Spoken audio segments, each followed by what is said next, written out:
प्रजासत्ताक आवाज। फडणवीस सरकारचे मंत्री अनिल देसाई यांनी विधान परिषदेत केलेल्या वादग्रस्त वक्तव्यासंदर्भात रिपब्लिकन नेते दिनेश हनुमंते यांनी आमच्या प्रतिनिधीसोबत बोलताना फडणवीस सरकारचा चांगलाच समाचार घेतला।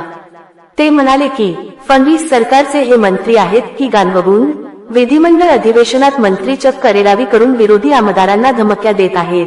देवेंद्र फडणवीसचे सरकार संस्कृती रक्षण, सभागृहाची गरिमा, कायदा नियम वगैरे वगैरे हे मंत्र्यांना लागू नाहीत का?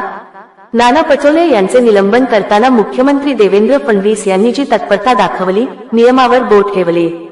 आता देसाईच्या असंवैधानिक भाषेबद्दल गप्प का? सरकारी पक्षाचे आमदार बबनराव लोणीकरने शेतकऱ्यांचा बाप काढला। मागच्या अधिवेशनात आमदार चित्रा वाघने 56 जण पायाला बांधले। या पावसाळी अधिवेशनात आमदार निवासमधील कॅन्टीनमध्ये कामगारास मारहाण केली। अखेर या महाराष्ट्रात फडणवीस सरकारला काय सिद्ध करायचे आहे?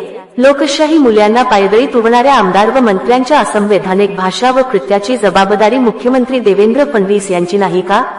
लोकशाहीतील सामुदायिक जबाबदारीचे तत्व मुख्यमंत्री देवेंद्र फडणवीस यांना मान्य नाही का? असा सवाल यावेळी रिपब्लिकन नेते दिनेश हनुमंते यांनी उपस्थित केला। एक मिनिट सांगू का आम्ही काय करतो तो ते सांगू का? काय गद्दारी सांगतो? कुणाला म्हणतो गद्दार? काय रे तुला दाखवतो? याला गद्दार कुणाला म्हणतो रे? काय गद्दार काय म्हणतो? 10 मिनिटासाठी थांबवते।